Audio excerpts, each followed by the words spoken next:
Innal hamdalillah, sesungguhnya segala puja dan puji itu hanyalah milik Allah saja. Allahu Rabbuna wa Rabbukum, Allah Tuhan kita dan Tuhan mereka semua. Allah tabaraka wa ta'ala, Allah Rabbul Izzati, Allah Jalla Jalaluh. Hamba ini bersaksi bahwa tidak ada Tuhan yang berhak disembah melainkan Allah. Wahdahu la syarikalah, satu dan tidak ada sekutu baginya.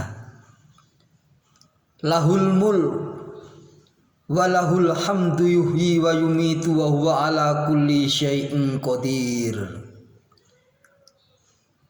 Allahumma sholli ala Muhammad wa ala alihi wa ashabihi ajma'in, amma ba'd.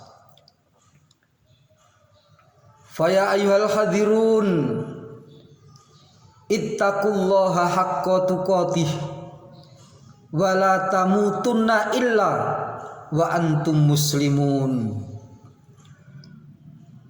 Wa qala Allah ta'ala fil Qur'anil Karim, a'udzu billahi minasy syaithanir rajim, bismillahirrahmanirrahim. Laqad kana lakum fi Rasulillahi uswatun hasanah liman kana yarjullaha wal yaumal akhir wa dzakarallaha katsira. Wa qala Rasulullah sallallahu alaihi wasallam, innama bu'istu li utammima makarimal akhlaq. Sadaqallahu wa sadaqar rasul. Para alim ulama, para pemuka agama dan tokoh masyarakat, bapak-bapak dan saudara-saudara sidang salat Jumat yang dirahmati oleh Allah. Kita pantas, kita wajib, dan kita harus bersyukur kepada Allah tabaraka wa ta'ala yang telah memberikan kepada kita berbagai macam nikmat. Nikmat iman, nikmat Islam, dan juga nikmat kesehatan, sehingga pada kesempatan ini kita masih bisa melaksanakan ibadah sholat Jumat di Masjid Fajar Ikhlas ini. Salawat teriring salam tetap kita tujukan kepada baginda Nabi besar Muhammad sallallahu alaihi wasallam. Bapak-bapak dan saudara-saudara hadirin sidang sholat Jumat yang dirahmati oleh Allah, Nabi Muhammad sallallahu alaihi wasallam adalah nabi dan rasul yang terakhir yang diutus oleh Allah Subhanahu wa taala. Beliau diutus ke bumi ini dengan membawa beberapa misi dan kerasulannya. Misi Nabi Muhammad sallallahu alaihi wasallam yang pertama adalah mengesahkan Allah dan memperbaiki akhlak manusia. Hadirin sidang Jumat yang dirahmati oleh Allah, kehidupan bangsa Arab sebelum Rasulullah diutus oleh Allah berada dalam keadaan kerusakan yang luar biasa.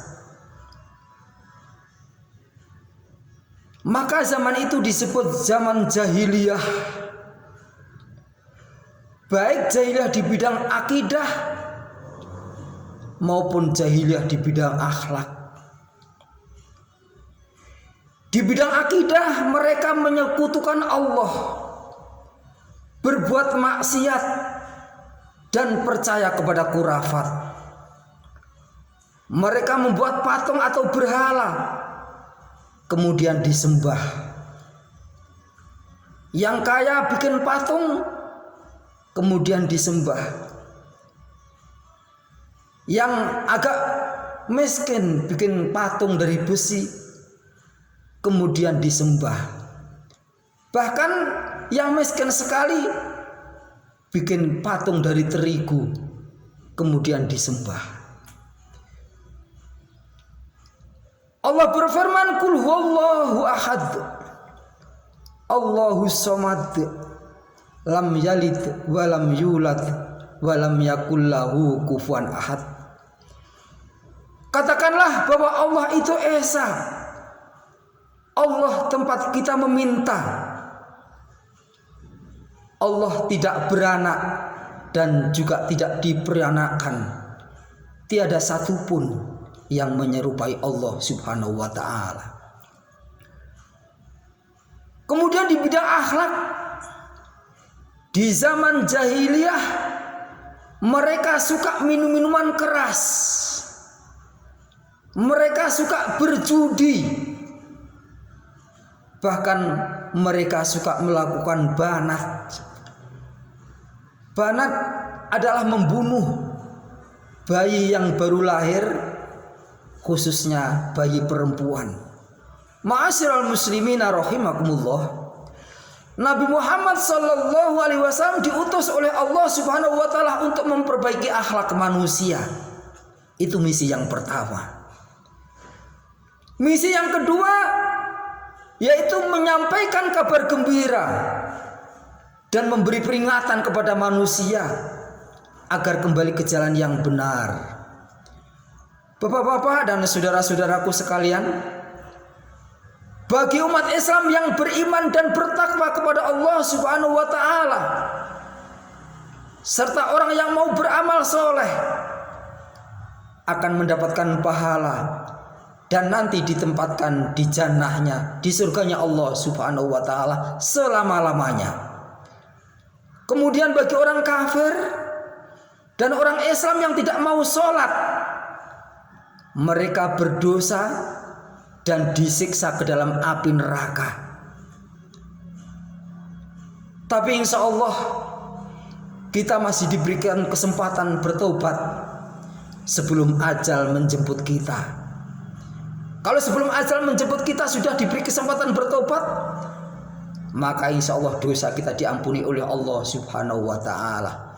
Ma'asyiral muslimina rahimakumullah, dalam surat As-Saba ayat 28 Allah berfirman yang artinya, tiada kami utus engkau wahai Muhammad melainkan untuk seluruh manusia, guna memberikan kabar gembira dan peringatan. Hadirin sidang salat Jumat yang dirahmati oleh Allah, misi Rasulullah sallallahu alaihi wasallam yang ketiga yaitu sebagai teladan bagi seluruh umat manusia. Dalam Quran surat Al-Imran ayat 159 dijelaskan bahwa sifat Rasulullah sallallahu alaihi wasallam yaitu lintalahum, lemah lembut, tidak berhati kasar, bengis, apalagi jahat. Kemudian fa'fu anhum wastaghfir lahum, pemaaf dan memohonkan ampun. Wasyawirhum fil amr, serta bermusyawarah dalam segala urusan. Kemudian fatawakkal ala Allah, bertawakal kepada Allah Subhanahu wa ta'ala. Misi yang keempat, bahwa Rasulullah sallallahu alaihi wasallam sebagai rahmat bagi seluruh alam. Nabi Muhammad sallallahu alaihi wasallam diutus oleh Allah tidak hanya untuk bangsa Arab, tetapi untuk seluruh bangsa di dunia, bahkan untuk alam semesta. Wa ma arsalnaka illa rahmatan lil alamin, dan tiada kami utus engkau Muhammad melainkan untuk menjadi rahmat sekalian alam. Misi yang terakhir dan yang harus kita ketahui, bahwa Rasulullah adalah penutup para nabi dan nabi yang terakhir. Jadi tidak mungkin ada nabi lagi setelah Nabi Muhammad sallallahu alaihi wasallam. Maka Bila ada yang mengaku-ngaku Nabi dan Rasul, walaupun kemana-mana pakai sorban, walaupun kemana-mana pakai peci, bahkan kemana-mana pakai tasbih, kalau dia mengaku Nabi dan Rasul, kita tidak wajib untuk percaya. Kita wajib untuk tidak percaya kalau di zaman sekarang ada orang yang mengaku Nabi dan Rasul. Barakallahu walakum fil Qur'anil azim wa nafa'ani wa iyyakum bima fihi minal ayati wa dzikril hakim wa taqabbalallahu minna wa minkum tilawatahu innahu huwas samiul alim.